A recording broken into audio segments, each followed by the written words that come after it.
We are talking about Star Trek Strange New Worlds, Episode 7, the Serene Squall. We are going to give our spoiler-free reviews of the episode and then get into a full spoiler breakdown of the episode, starting now. Welcome to the Nerd Soul Show. I am Nathan. And I'm Swetha. Hey, so we have a new team member joining us today. Swetha, do you want to say a couple words about yourself and your nerd background? Yeah. I feel I don't really have nerd credentials, so to speak, although I am a data scientist. But I guess my love of Star Trek started with The Next Generation. It was something that my father and I shared together, and he introduced me to all of my formative nerd moments, from Star Trek to Star Wars to, I would argue, Pirates of the Caribbean also fitting into this category. And yeah, so I was super excited to see this new series. I've really enjoyed watching all of the different episodes, although I can say that after becoming a parent, some of them have definitely hit different, and I'm looking forward to chatting with you about this. Awesome. Also should say, before we jump into talking about the episode, if you're watching this on the replayed edit, there'll be chapter information either down there or over there. You can jump straight to the spoiler conversation that we're going to have, but we're going to start with a spoiler-free conversation. So, the logline for this episode is, while on a dangerous humanitarian mission, the crew of the U.S.S. Enterprise stumbles into a harrowing game of leverage with the quadrant's deadliest space pirate.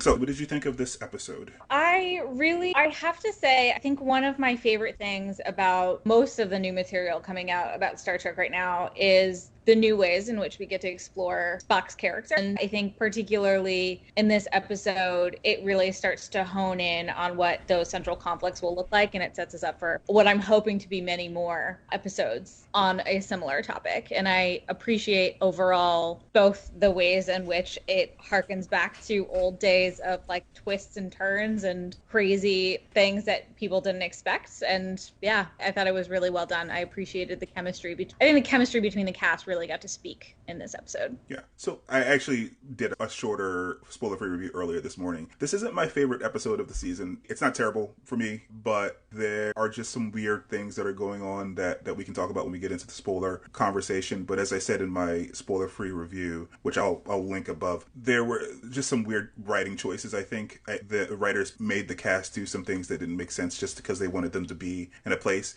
And I appreciated the exploration of Spock, like you said, and some of the stuff that they did with Spock in this episode, but it didn't fit together in certain places for me with the rest of the cast. I think my main issue is that in the previous episodes, even when they highlighted a particular character, they at least did more with the other characters, and it didn't do that much with this episode. But there are some highlights in this episode. There's a guest star in this episode, Jesse James Cattell. I think they are doing a good job part of the time in this episode, and that's explaining what I mean by part of the time is going to be a spoiler for the episode. So when we get to the spoilers conversation, we can actually talk about what I mean by part of the time. And I appreciated what they brought to the episode, and I'm looking forward to maybe them showing up in the future as well. And Jess Bush as Nurse Chapel also is a good highlight in this episode as well. I appreciated what she did in this episode also. Yeah, I will think Chapel has overall been a highlight for me as a character. Yeah, she definitely is far more interesting than she is in TOS. I'm not sure if you've seen all the TOS episodes, but she's like genuinely I probably shouldn't be admitting this, but sometimes there are some aspects of TOS that really like grate me. No. I totally understand. So Condra didn't join us tonight because she had another event. She'll be with us next week. I talked to Condra about this from time to time. She can't watch some of the TOS stuff because they're progressive for the time, but they were regressive in other ways. And yes, once we move it into our modern context, I feel like it starts to speak for itself a little bit. Yeah. So yeah, Nurse Chapel was not treated very well in the original show, and she was mostly like a shell of a person in that show. So having her go in a completely different direction in this show, but also trying to bridge the gap of why she acted the way that she did in the show, which I think is what they were doing with this episode, which was one of the things that I did like about this episode. You can see in the original TOS show, she pined after Spock, and it made her look like a crazy person. Oh, Vulcan plummeek soup. And I'll bet you made it, too. You never give up hoping, do you? Well, Mr. Spock hasn't been eating, Doctor, and I just happened to notice. What is this? Trying. If I want anything from you, I'll ask for it.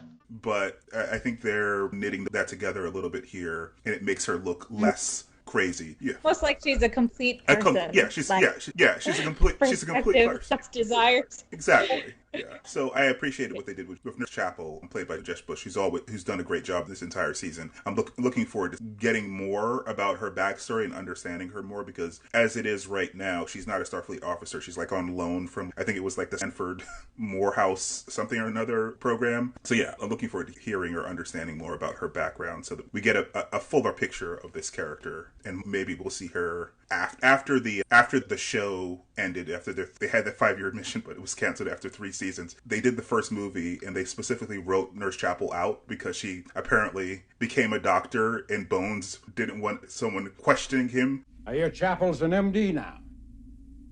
Well, I'm going to need a top nurse, not a doctor who'll argue every little diagnosis with me. Check it out, honestly. Yeah, so maybe they'll have some adventures with her later on past the TOS era, especially since they're redefining her now. So that should be cool. All right, any other thoughts before we jump into the spoiler part of the conversation? Because it's difficult to talk about this episode because there's a bunch of twists in this episode without talking spoilers. Yeah, I will say I think your point on like the centrality of the storylines relative to other characters on the show is really interesting. I think that this is a common thread with many Spock episodes across the fandom, I would say. And I think that this is an interesting thing to remember as we go through not just this episode, but other episodes in the future. I think there is a tendency toward relegating other characters when centering Spock, which I thought was very interesting. Sometimes. So we had Spock Amok 2 weeks ago, and I think that was that was a little bit more balanced. It was definitely a Spock story. It was a crazy, fun romp, but we had the whole Una and Lahan thing, which was also fun, and also a little bit with Pike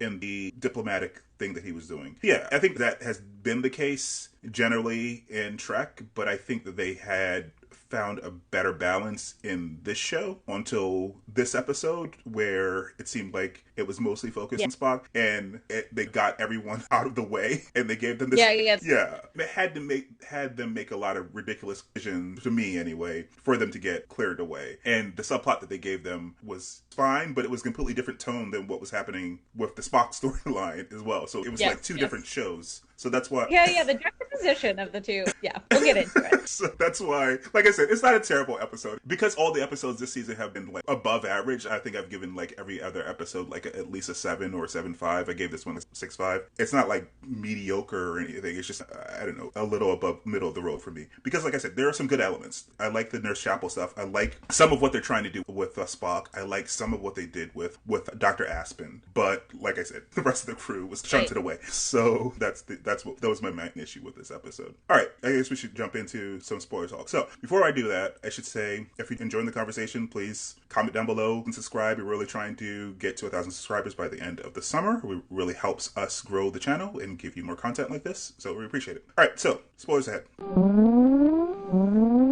All right, so we could go through this in chronological order, or we can just jump to some of the twists in the episode. What do you want to do? I don't really have a preference. All right, the other thing that I like about this series is we're getting back to the logs. I'm not sure how much you've been watching like Discovery and Picard. You don't really get the captain's log. So the framing device that they decided for this show, you get a log at the beginning, and this is the first time we got a log from someone who's not on the ship. We start actually with Pring here, so I thought that was interesting. I thought it was going to be more focused on her. She does come up in this episode, and I forgot to mention that in our spoiler-free portion of the conversation. But she doesn't play as big a role as you would think, given the way that they've set up all the previous episodes. Usually the person who's speaking first is the person who the episode is focused on. But yeah, this was an interesting setting to see. They make Vulcan look more and more interesting and inviting, or it's a desert planet, but they make it look more beautiful as they have more and more technology to make it look more arresting. So it's pretty cool where they are here. Yeah, previous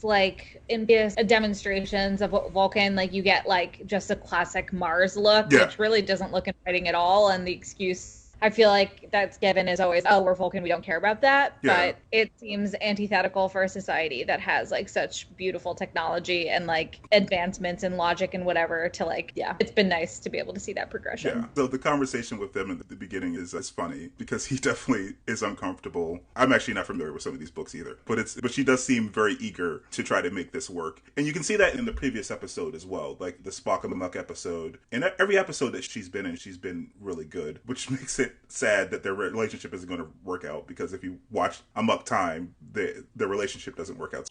You have become much known among our people, Spock. Almost a legend. And as the years went by, I came to know that I did not want to be the consort of a legend. So it's not from lack of them trying, and it seems like they try a lot just in the season. So I don't know what's going to happen or what's going to transpire to break them up or pull them apart over the next couple seasons. What I was saying, or what I was trying to allude to earlier on when I was mentioning the Nurse Chapel situation with Spock, she's always pining for him in TOS. Miss Chapel. My name is Christine. Yes, I know, Christine. Would you make me some of that lo-make soup? Oh, I'd be very glad to do that, Mr. Spock.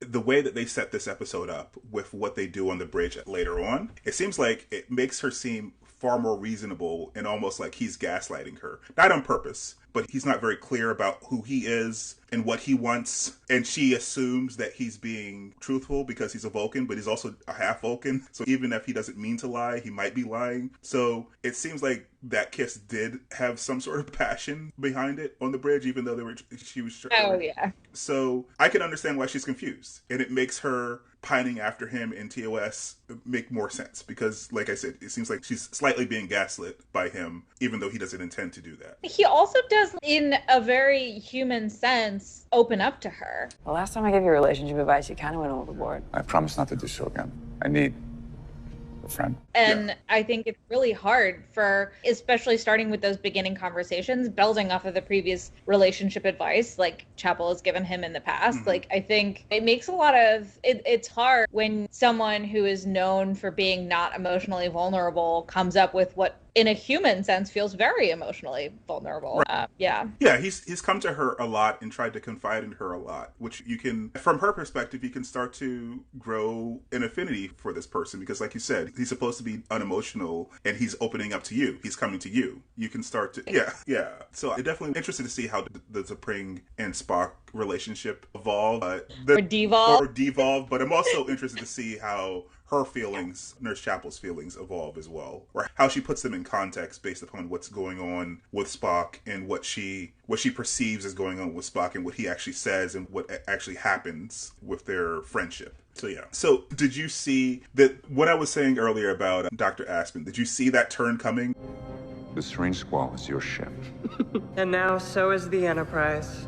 Oh, no, 100% I did not. I will 100% be honest and say, like, I missed somehow all of the turns in this episode. Like, every single time they added something new, I was like, oh, how did I miss that? Yeah, for me, the beginning, Dr. Aspen part of Jesse James' performance didn't work for me as much. They were trying to do some metaphor in there about the actor or the character being non-binary and coming from two worlds, which I think didn't necessarily work for me. I understand what they were doing, but I feel like the trans representation inside of Discovery was better for me because it was more direct as opposed to like indirect. I understand what they were trying to say indirectly here, but I don't necessarily think Spock's thing isn't exactly the same thing as being non-binary, but I understand what they were trying to do. I would actually argue it's quite different from being non-binary, but yeah, I get the idea of trying to universalize the experience that comes with not fitting in to a category.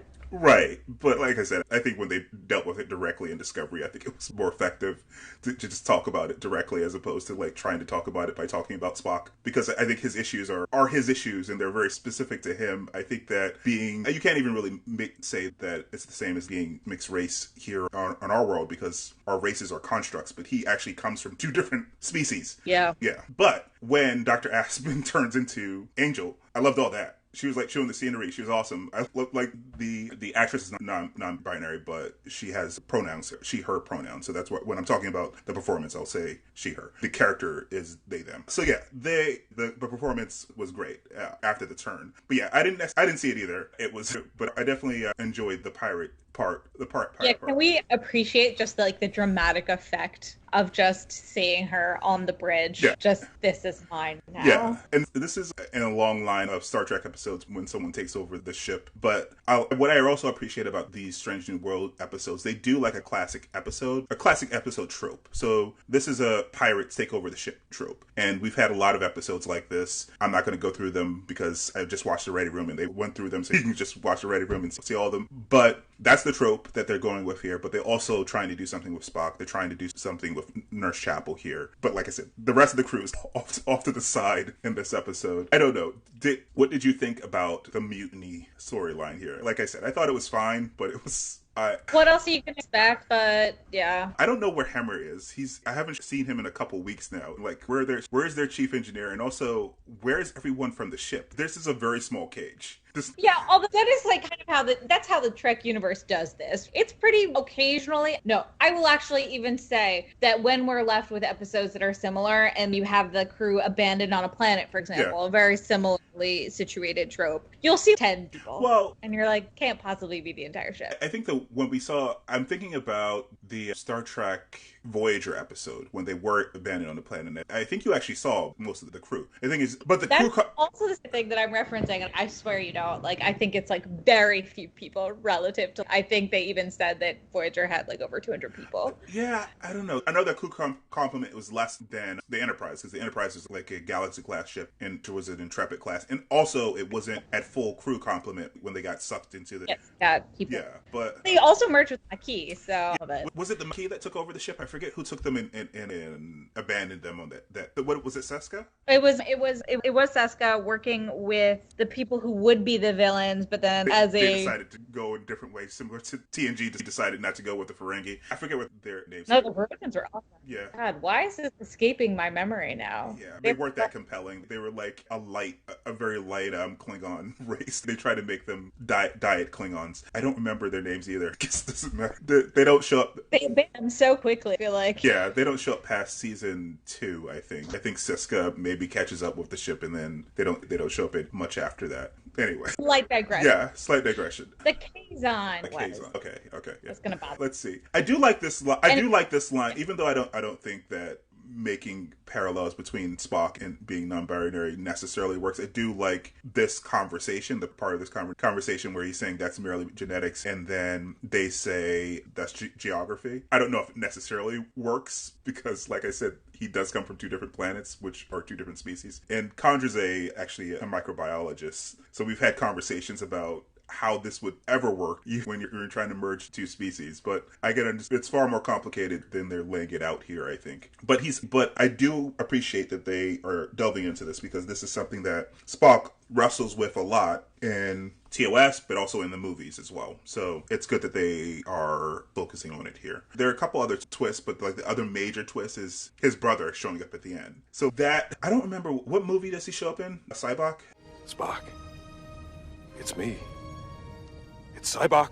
It was not one of the good ones. I don't remember. Oh, and it was like such an offshoot storyline. Yeah, this is sometimes what happens with the Star Wars universe. They make some of the movies better by making television shows. Like, all the prequel movies are made better if you watch Clone Wars. And maybe they'll make Cybok better in this show by giving him more of a backstory that makes sense.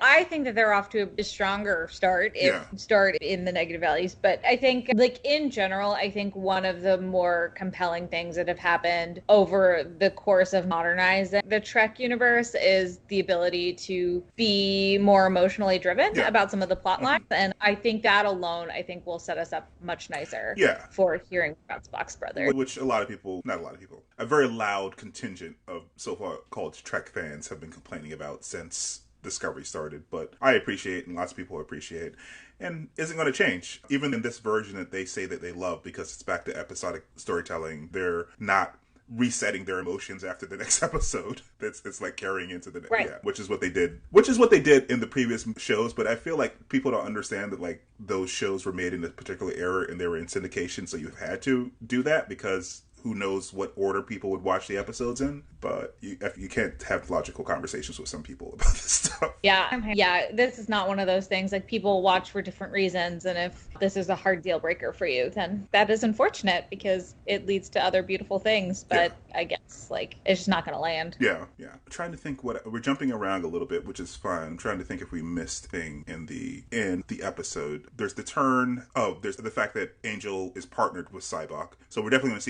going to see Angel again when we see Cybok, which is good, because like I said, I didn't necessarily like Dr. Aspen, but I did definitely like Angel. And and they reconciled. They fake breakup on the bridge. So they're really trying. It's tragic that they're not going to work out. That is really sad. It makes sense. It can't work out, but yeah. I'm interested to see how that progresses in the future. Yeah, I'm not sure what I could say about like I said, the rest of the crew's storyline, because it was very thin. You have the captain saying... Yeah, sure. We didn't get any of my personal, just like flashback moments of Rebecca Romaine scenes with number one. I don't know if I have a soft spot in my heart for that relationship in particular, but... When you say flashbacks of, what do you mean? Oh, I just mean she's like such a formative actress in like most of my childhood film repertoire. It's like very fun to feel young again while watching her act in this show. Yeah, she's awesome, and I want to see more with her later on, because I like what they did with the Illyrian episode, and I'm sure that'll come up again. I think the Illyrian episode is probably one of my favorite of the season. Same. And I think the metaphors that they were trying to do with that, and Condra and I talked about that, I think the metaphors that they used in that one about the Illyrians were far more effective than the ones they were using in this episode. But yeah, I'm interested to see more of how they evolve her character, especially since we know that even in the future, they're not going to get rid of their ban around genetically modified people, because we know Bashir on Deep Space Nine has the same issue. So we'll see. So Angel gets away. Classic move. Yeah. And abandons her entire crew, by the way. Also a classic. Sorry. Abandons their entire crew, by the way. Let's see. I will be really interested to see. I think this episode does set us up for some interesting follow-up story on, especially like Vulcan culture and history, and the maybe seedy underbelly that people hint at, but don't get to see specifically in a lot of places. The interesting parts of the Vulcan culture that sometimes are explored but not necessarily delved into. There's the Vulcan extremists, the logic extremists, who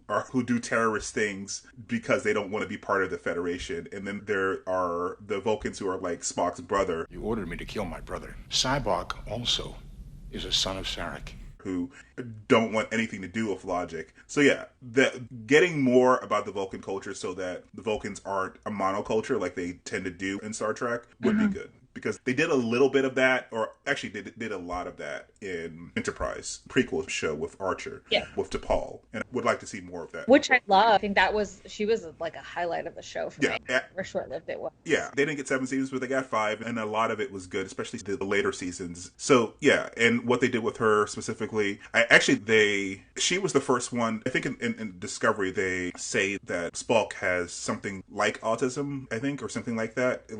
But I think that they said that she had something similar, because she had issues like controlling her emotions. Yeah, she's a very emotional person, and they started out that way. Yeah, she started out that way, and they actually explained it later on that she always had issues controlling her emotions, and it was difficult for her. And she ended up actually doing, if I remember correctly, like taking drugs to feel more emotions, and then causing herself like irreparable brain damage. Unlocking all these memories for me. I'd totally forgotten about it. Yeah, we spent a lot of time on Vulcan, because in that show, we didn't have a Federation yet, and the Vulcans were like hand-holding Earth. So I'd be really interested to get more Vulcan lore explored through Spock in this show. Yeah, I'm trying to think if we missed anything. We've been jumping around. Anything interesting that we didn't cover. The stuff on the ship is not that interesting to me. The pirate shit isn't that interesting to me. But I do give the props department, also the makeup department, their props, because all the aliens looked very interesting. Yeah. And very unique. It definitely was a motley crew of pirates. So they definitely earned their money in this episode, I think. I don't know. Is there